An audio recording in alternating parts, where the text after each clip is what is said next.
નમસ્તે વિદ્યાર્થી મિત્રો, શ્રી નીલરાજ શૈક્ષણિક સંકુલની યુટ્યુબ ચેનલ પર આપ સૌનું સ્વાગત કરું છું. આજે આપણે ધોરણ 7માં ગણિત વિષયમાં જુદા જુદા હેતુઓ માટે લંબ આલેખનો ઉપયોગ કઈ રીતે કરવો તેના વિશે માહિતી મેળવશું. આગળના લેક્ચરમાં આપણે જોયું કે મધ્યક, મધ્યસ્થ અને બહુલક કઈ રીતે શોધવા, કે મધ્યક એટલે આપેલ બધા અવલોકનો સરવાળો ભાગ્યા અવલોકનની સંખ્યા, બહુલક એટલે આપેલી માહિતીમાં સૌથી વધુ વખત જે અવલોકન આવે તેને બહુલક, અને મધ્યસ્થ એટલે કે કોઈ પણ માહિતી આપેલ હોય એને ચડતા કે ઉતરતા ક્રમમાં ગોઠવો અને એને ક્રમ આપવાનો, અને બંને ડાબી ને જમણી બાજુએ બંને જે આંકડા ઉપર સરખો ક્રમ આવે એ એક સેટ શું કહેવાય? મધ્યસ્થ એટલે વચ્ચે. હવે જુદા જુદા હેતુઓ માટે લંબ આલેખનો ઉપયોગ આપણને ખબર જ છે. છઠ્ઠા મનેમાં આપણે લંબ આલેખ દોરતા આવીએ છીએ. પહેલા તો પ્રમાણ માપ અથવા તો સ્કેલની પસંદગી કરવી પડે, કે આપણે જાણીએ છીએ કે લંબ આલેખ કેવા હોય તો કે સમાન પહોળાઈના લંબ દ્વારા અંકો દર્શાવે. લંબ આલેખની પહોળાઈ કેવી હોય? સમાન.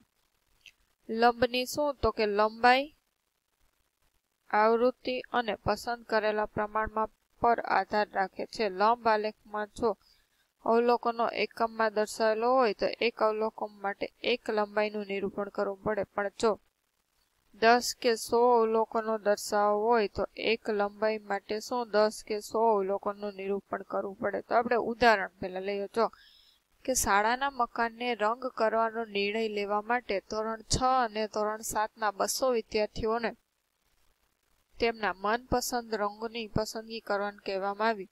એમાંથી 43 લાલ પસંદ કર્યો, 19 લીલો, 55 વાદળી, 49 પીળો, 34 નારંગી.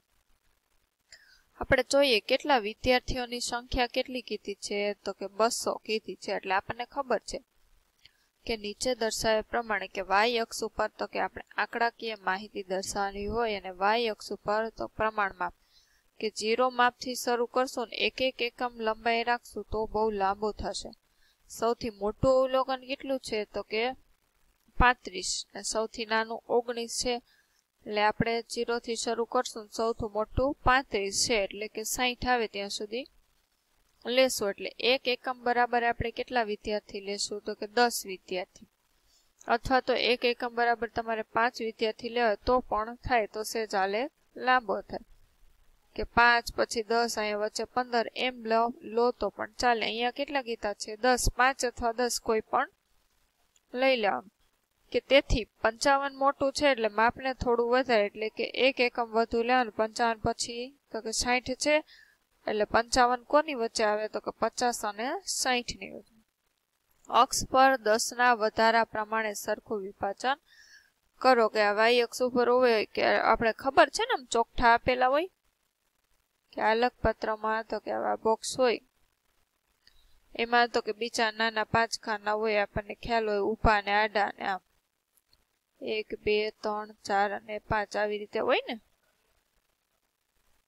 1 2 3 4 અને 5 એટલે 5 ખાના પૂરા થાય એટલે એક બીજી તમને આમ ઘાટી લાઈન જોવા મળશે. તમે જોશો કે બધા જે લંબ છે એ 0 અને 60 ની વચ્ચે આવશે. આ બધા લંબ આલેખ છે, આ સ્તંભો છે એ કોની તો કે 0 અને 60 ની વચ્ચે આવશે.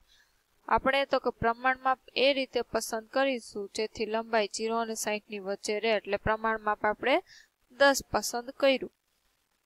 ત્યારબાદ હવે એક અક્ષ ઉપર શું તો કે રંગના નામ દર્શાવવાના ને, કે લાલ, લીલો, વાદળી. એમાં પણ તો કે અહીંયા ખાના એક એક છોડીને શું કીધું કે લંબ આલેખ દોરીશું, નામ આપીશું કે અહીંયા લાલ કે 2 નું અંતર રખાયેલું, લીલો, વાદળી, આમ તમને બોક્સ આપ્યા હોય.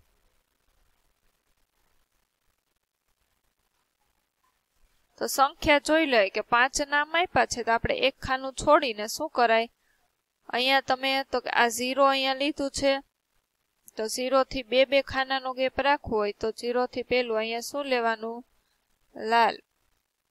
પછી એક છોડીને પાછું વાદળી, પછી લીલું, જે તમારું હું અહીંયા આડાવડા લખું છું આવી રીતે લખવાનું. તો લંબ આલેખ દોરીશું, નામ આપીશું. વાદળી એ શું છે તો કે સૌથી વધુ પસંદગીનો રંગ. આલેખ દોર્યું, જોવો છી લાલ રંગમાં કેટલા વિદ્યાર્થીઓની સંખ્યા છે? તો કે 33. હવે તો કે આ ખાના તો કે હવે આપણે 10 નો લીધો. હવે જોવું પડે કે એક ખાનું બરાબર કેટલું આપણે માપ લેશું. હવે અહીંયા 10 કે અમુક આલેખ મોટા આવે તેમાં 10 ખાનાવાળા આવે છે કે નીચે 5 ને આપણે 5 ખાનાવાળા લઈએ તો 10 થયા કે એક માપ અહીંયા 0 લખ્યું છે ને અહીંયા આપણે કેટલું લખેલું છે 10. તો હવે આપણે અહીંયા 43 છે. 43 ક્યાં દર્શાવીશું એ પ્રશ્ન થાય ને. તો 10 છે કે 10 એકમ લીધું કે એના ભાગ્યા કેટલા ખાના હોય? 5. 10 ભાગ્યા તમે 5 કરશો એટલે એક ખાનાનું માપ કેટલું મળશે? તો કે 2 વિદ્યાર્થી આવશે. એક ખાના બરાબર તમારે 2 વિદ્યાર્થી. તો અહીંયા તમને કેટલા આપ્યા છે? તો કે અહીંયા ધારો કે 43 તમારે લખવાના. કોની વચ્ચે આવે? 40 અને 50 ની વચ્ચે આવશે. અહીંયા 40. તો એક ખાના બરાબર 2 વિદ્યાર્થી એટલે 42 થાય. 43 તો કે આ 2 ખાનાની તમારે વચ્ચે અહીંયા તમારે 43 નો લાઈન છે ત્યાં સ્તંભ દર્શાવવો પડશે. પછી લીલો રંગ છે એ કેટલો છે? 19 કીધો. તો એ ક્યાં આવશે? જો 20 ની નીચે. વાદળી 55. 50 અને 60 ની વચ્ચે. એટલે બોક્સ તમારે એક બોક્સ બરાબર એક ખાનું બરાબર 2 વિદ્યાર્થી. 2 4 5 આવ્યું વળી પાછું અહીંયા. તો આવી રીતે તમારે આલેખ છે તે દોરવાના છે. અહીં 5 રંગ છે લાલ, લીલો, પીળો, નારંગી જે આડી રેખા પણ આપણે દર્શાવે છે. પછી આના આધારે તમે પ્રશ્ન જવાબ પૂછે. નીચે આવેલ માહિતીને આધારે તો કે આલેખ દર્શાવવાનો છે એ તમારે આલેખ દોરવાનો છે. પછી એમ કીધું કયા મહિનામાં બંને શહેરમાં મહત્તમ તડકો છે?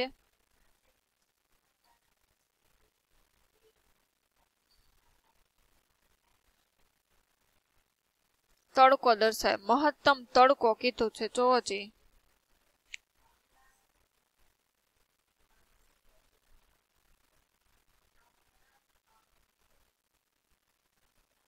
તડકો હોય એવા સરેરાશ કલાક માર્કેટમાં. પેલું કયા મહિનામાં બંને શહેરમાં મહત્તમ તડકો? કયો એવો મહિનો છે કે બેમાં સૌથી વધુ તડકો છે?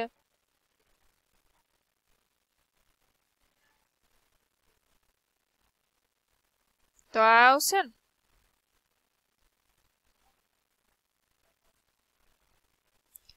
સાત પૂર્ણાંક 3/4 કે આમાં આ સૌથી મોટું અવલોકન છે. અને આમાં જોશો તો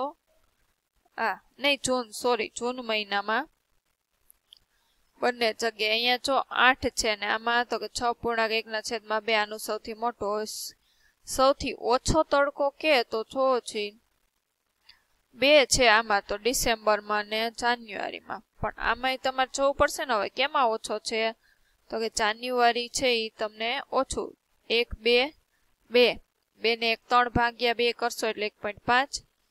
1 4 4 4 ને 3 7 ભાગ્યા 4 કરશો એટલે 4 1 આનો તમારે ભાગાકાર કરવો પડશે ને. 4 1 4 ને વધશે કેટલા? 3. 4 7 28 એટલે સૌથી ઓછું તાપમાન કયું રહેશે? તો કે જાન્યુઆરી. તમને એના આધારે તો કે પ્રશ્ન પણ આમાં તમે જો આલેખ દોરીને પણ કરી શકો છો. હવે સ્વાધ્યાય 3.3 ના દાખલા આપણે ઉપર નજર મારી કે લંબ આલેખનો ઉપયોગ કરીને પ્રશ્ન જવાબ કયું પાલતુ પ્રાણી સૌથી વધુ લોકપ્રિય છે એમ કીધું. જો અહીંયા આપ્યું કૂતરું, બિલાડી, સસલું, બકરી. તો કયું સૌથી પ્રિય છે? આ લોકોની સંખ્યા તો આવશે બિલાડી. પછી કેટલા વિદ્યાર્થીઓનું પાલતુ પ્રાણી કૂતરું છે? તો કૂતરું કેટલા આપ્યા છે વિદ્યાર્થીઓ? 8. હવે આ બીજો આલેખ છે કે 89, 90, 92 ના દરેક વર્ષમાં કેટલા પુસ્તકોનું વેચાણ થયું? 89 માં કેટલા પુસ્તકો હશે? 100 નું છે એટલે 180.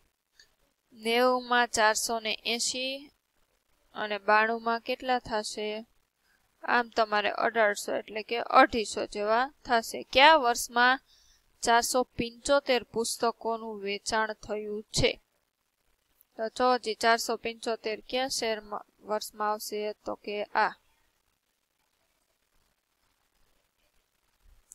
1990 કયા વર્ષમાં 225 પુસ્તકો 225 વાળું 1992 કયા વર્ષમાં 250 કરતા ઓછા કીધા જો 250 કરતા ઓછા એટલે આ 1 અને 2 એટલે 89 ને 92 89 માં વેચાયેલ પુસ્તકનો અંદાજ કાઢી શકો છો તમને એમ કે 90 નો કીધો આ 89 માં તો અંદાજ આપણે કાઢી શકીએ ને કેટલું થશે તો કે કદાચ 180 જેવું થશે હવે એમ કીધું જુદા જુદા 6 ધોરણોમાં આમાં તમારે લંબ આલેખ દર્શાવીને એનું તો કે પ્રશ્નનો જવાબ આપવાના છે કયા ધોરણમાં વધુ વિદ્યાર્થીઓ છે અને કયામાં સૌથી ઓછા સૌથી વધુ 5માં છે અને સૌથી ઓછા 10માં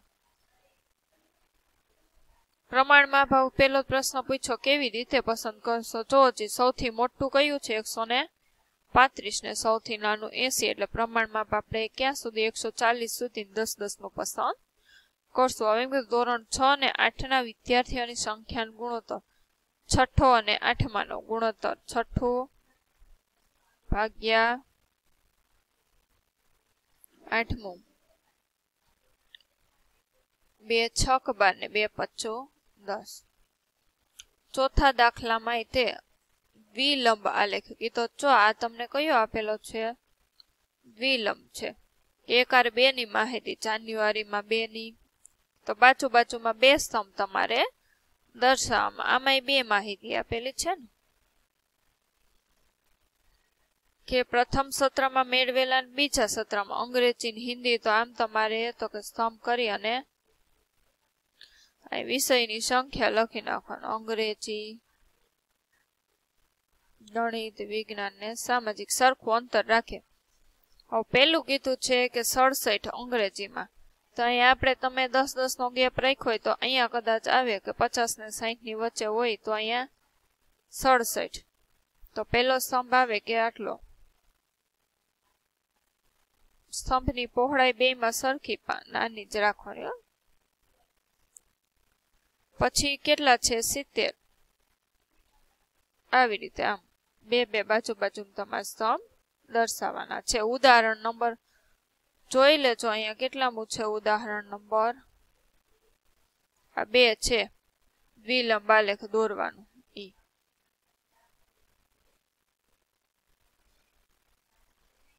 પ્રશ્ન જવાબ 5મું પણ છે આમાં પણ દ્વિલંબ જ છે કે જોનાર ને ભાગ લેનાર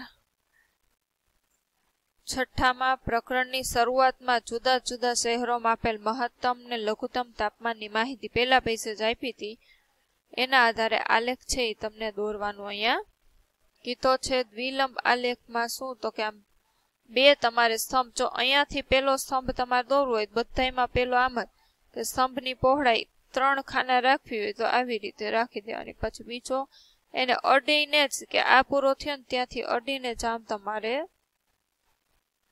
દોરવાનો પછી અમુકમાં એમ થાય કે આ સ્તંભ મોટો હોય ને એની બાજુનો નાનો હોય તો આવી રીતે બધાની પહોળાઈ ને 2 સ્તંભ વચ્ચેનું અંતર સરખું તો અહીંયા સ્વાધ્યાય નંબર કેટલું હતું આપણે 3.3 હોમવર્કમાં તમારે પૂર્ણ કરવાનું છે આગળ તક અને સંભાવનાના દાખલા આપણે શીખીશું તો જય હિન્દ જય ભારત અસ્તુ